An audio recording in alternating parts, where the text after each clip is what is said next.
তো এই ফোনটা প্রবলেম দেখো, কাজ করার আগে সবসময় আগে প্রবলেমটাকে ভালো করে গেস করতে হবে। তো ফোনটা দেখো চার্জে লাগালে কি বলছে, error, please plug out charger. তো চার্জে লাগালেই এই ধরনের প্রবলেম আসছে। তো দেখো এটা ফোনটা অনেকে কি আছে, যারা ছোট ফোনে কাজ করছো, নতুন কাজ করছো, বড় ফোন দেখলে কি পাচ্ছ, ভয় পাচ্ছ যে এটা আবার কি প্রবলেম, এই সেটটা খুলবো, যদি না হয় কিভাবে খুলবো, খুলতে গিয়ে যদি প্রবলেম হয়। যারা ভয় পাচ্ছ আমি তাদের উদ্দেশ্যে বলছি, ভয় একদম পাবে না, একদম নিঃসন্দেহে কাজ করবে, দেখবে প্রবলেম তোমার চোখের সামনেই পাবে। তো দেখো এই যে যে প্রবলেমটা আসছে, হতে পারে কাস্টমারের হাত থেকে এটা ফোনটা পড়ে গিয়ে ব্যাটারির যে আইডি থার্মিস্টার লাইন থাকে সেটা হয়তো ডিসকানেক্ট হওয়ার কারণে বা ময়শ্চার জমার কারণে এই ধরনের প্রবলেম আসছে। তো তোমার কাছে এই ধরনের কাজে আসলো, তুমি ফেরত দিয়ে দিলে, না না বাবা এই ফোনটা এটা খুলতে পারবো না, কিছু হয়ে গেলে, না, কখনোই না। তুমি কাজ শিখতে এসছো, কাজ করতে বসছো, তো কাজ তোমাকে করতেই হবে। তো ভয় কখনোই পাবে না, এটা বারবার বলছি। তো দেখো এই প্রবলেমটা কিভাবে সলভ হবে।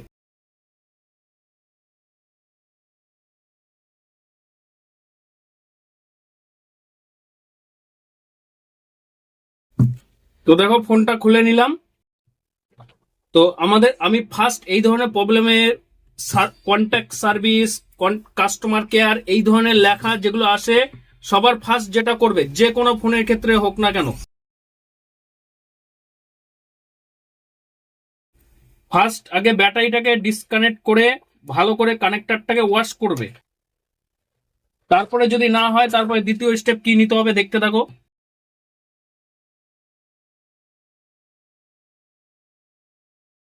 তো ব্যাটারি কানেক্টরটাকে ভালো করে ডিসকানেক্ট করলাম। এবারে ভালো করে এখানে ওয়াশ করে নিতে হবে।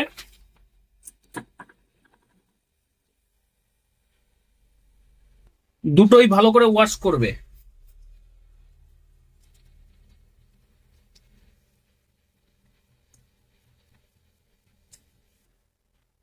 থিনারটা হালকা ভালো করে শুকিয়ে তারপরেই এখানে ব্যাটারি কানেক্ট করবে।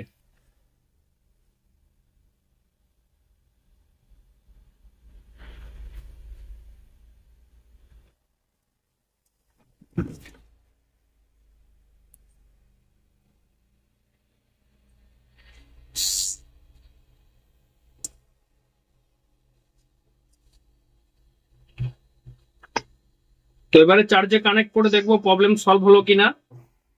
তো এবারে দেখো চার্জিং নেওয়া শুরু।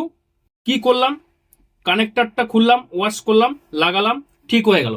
আর তুমি যদি প্রথমেই প্রবলেমটা দেখে ভয় পেয়ে যাও, না আমার দ্বারা এটা সম্ভব হবে না, আমি সেটটা খুলতে পারবো না, তাহলে কিন্তু কখনোই তুমি সাকসেস হবে না। আমি যতবার আমি ভিডিও করি ততবারই তোমাদের একটা কথাই বলি, কোনো সময় কাজ করতে গিয়ে কখনোই ভয় পাবে না। একটা কথা বারবার বলি, ভয় কখনোই পাবে না। তো দেখো প্রবলেম সামান্য ছিল, প্রবলেম সলভ।